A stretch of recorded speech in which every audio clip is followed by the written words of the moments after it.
dream. I thought I'd do that fast, but I'm trying to get back. Kapidongski TV. Kapedongski TV, shoutout sa lahat ng micros dito sa Hong Kong. Ayun, no? Musta po si Krista? Okay naman po si CJ yan. Balik school na po galing sa mahabang vacation. Hoy, paano ka alam? Balik school na po si CJ yan. Pasok na kanina. Mikoy, hinabol mo ba si Bibi Chris? Ano kinakot? What happened? Secret? Pag nag-aasaran na kasi kami ni CJ, paano ba naman pareho na kaming lumalaki ang pisngi. Ayun, no? Pati ako, nakita niyo yung live ko kagabi? Nagsitabahan po yung mga pisngi namin kasi puro kami chocolate. Nagtatanong ang isip, di raw maintindihan kung anong nararamdaman. Wala tayong boses. Dapat mong malaman, sa puso ko ikaw lang ang nag-iisa. Ano sunod din? Pangangamba, dapat bang isipin walang hanggan. Asahan mo na for CJ, kahit kailan hindi kita iiwan, kahit kailan hindi kita pababayaan, kahit kailan bulong ng iyong damdamin, pag-ibig na walang hanggan, ang siyang nais kong makamtan. Ngayon ay narito ako, handang umibig sa iyo.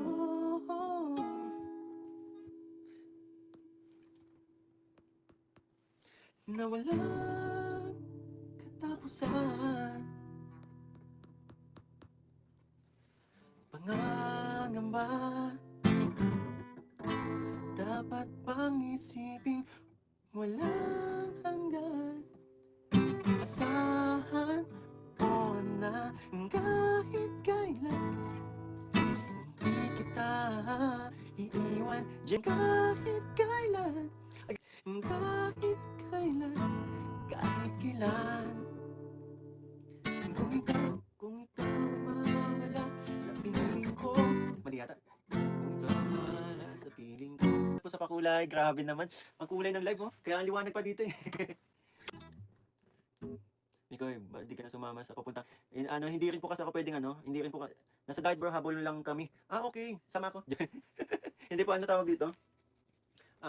Kasi po, walang mga kasama si Mama Ellen and hindi pa rin po makapaglakad ng maayos si Mama Ellen kapag sumama ko walang kasama. Ba't binaliwala? Pang broken naman yan. Ikaw na pala ang may-ari ng damdamin na I'm yours? Alam ko pa ba to? High school pa ako tinutugtog ko eh.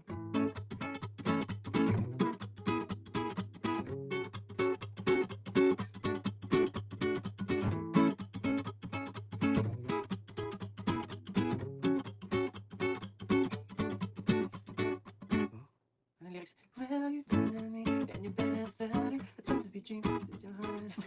I thought I'd do that fast, but I'm trying to get back. Kaka-copyright ako pero before the time, I've been getting like the bad. It's gonna stop. I really think my time to win some or learn some. I won't hesitate no more. It cannot wait. I'm yours. Kulay mix, bawi ako next time pag okay na Gcash ko, hindi ako makapag... Okay lang po, Tita Alma, salamat po. May pakulay man wala, sobrang thankful po ako kasi hanggang ngayon, di ba, kahit sabihin natin hindi nyo masyado nakikita po ang vlog na Chris, andyan pa rin kayo, na natin nag-aabang, and yun, nandito, nag-stay pa rin po kayo sa amin, doon pa lang po, sobrang thankful na po ako sa inyo po, maraming salamat po. Kaya sabi ko kahit sana sa pamamagitan lang ng pag-post ng videos, TikTok, kasi di ba, nakita nyo ngayon lang ako ulit nag-upload, ngayon lang tayo nakapag-upload ng ng TikTok namin ni CJ, kasi sabi ko yun, para sa mga nakakamiss po yun sa amin. Nasaan si Chris Mikoy? Nandito. Sa puso ko, ikaw lang ang mahalaga. Kung mag-aasya, pag-aralan ko, bawi ako, hindi ko din alam yung song. Pilitin mang limutin ka, di ko magagawa. Sorry. Bawi Mama Gracia. Hindi ko alam yung tono ng song eh, kaya hindi natin maano. Ha? Mama, hala? Dalawang beses. Ay, grabe naman. Wow.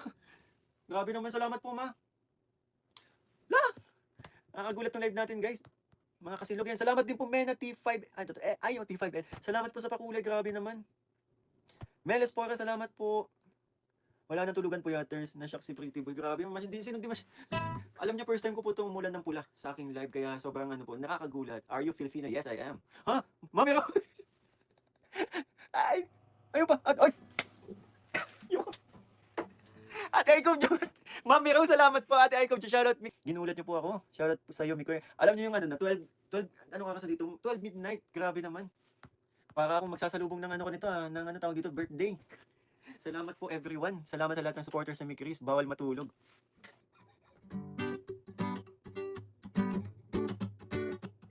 Ito kasi, mas okay to. Walang copyright.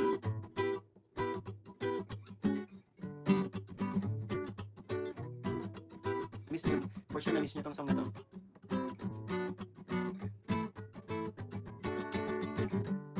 Naglalakad kasabay ng hangin at hindi alam kung saan ako dadalhin. Sinusundan ko lang ang iyong tinig at sana'y pakinggan ng aking himig. Ako'y nagpapahinga sa ilan ng pumangga, umaasa nandyan ka na pag-isip. Ako'y nananabik sa iyong mga ngiti at sana ikaw ay magbalik. Dapit hapon na, hindi ka pa rin nakikita. Kahit abutin man ng umaga, ako'y maghihintay pa rin sa iyong pagdating dito sa lilim.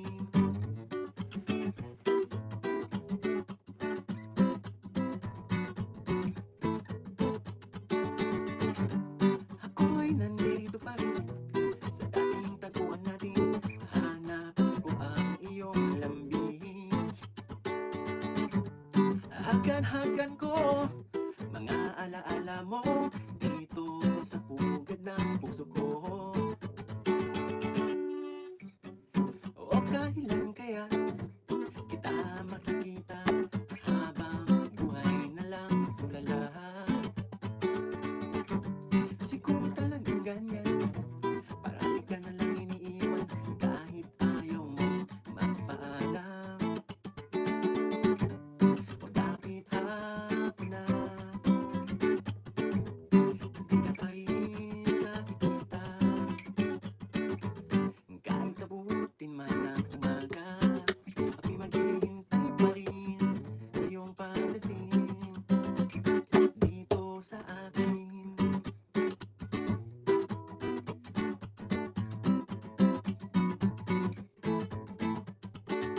Ako'y nandito, nag-iisa pa rin, naghihintay, nag-aabang sa tagpuan natin. Hagan-hagan ko, alaala mo, mahal kita, sana naman ay balikan ako.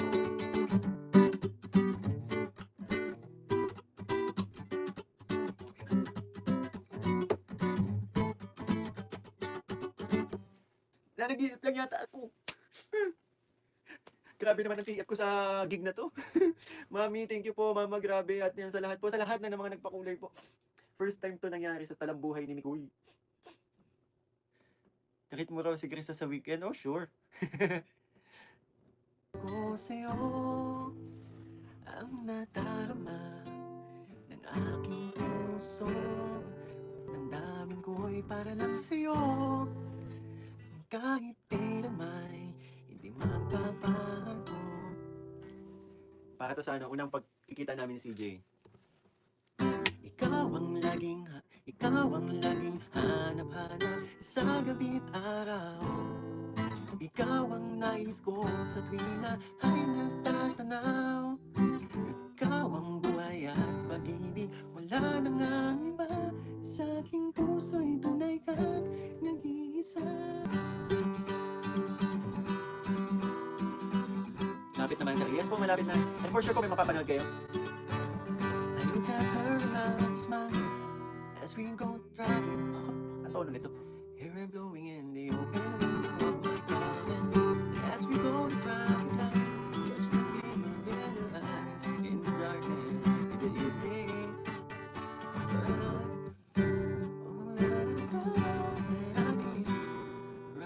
Right here in the passenger seat. Galing din sumayaw ni Krista. Oh, dancer din kasi talaga yun. Noon pa man po alam ko na magaling sumayaw si Krista Jean. And yung sa TikTok na, yun nga po, ang dami nagsasabi mag-TikTok daw kami. Pero kasi dati, sa farm pa, dun sa bundok pa lang, walang signal doon, kaya hindi po kami makapag-TikTok. Yes, napanood ko yung TikTok, yung apat sila. Magaling talaga sumayaw si CJ. Kan, di ba, kapag nagsumasali siya sa Muse, may mga sayaw doon. So, kung basahin yung messages alam niyo yun, yung sasabihin daw, pinagdadamutan ko daw mga kaibigan ko. Yung gusto ko na lang din kasi sabihin dito. So, bakit sinasabi pinagdadamutan ko daw yung mga kaibigan ko na hindi ko man lang daw ilibre? Bakit kailangan ko bang ipakita sa vlog? Kailangan ko bang ipakita mag-live? Para sabihin malaman lang nilang nililibre ko ang mga kaibigan ko. 'Di ba? Isipin niyo na lang 'yun. Yung mga kasama ko, yun, nag-aano sila. And hindi kailangan sabihin ba nila na libre ko?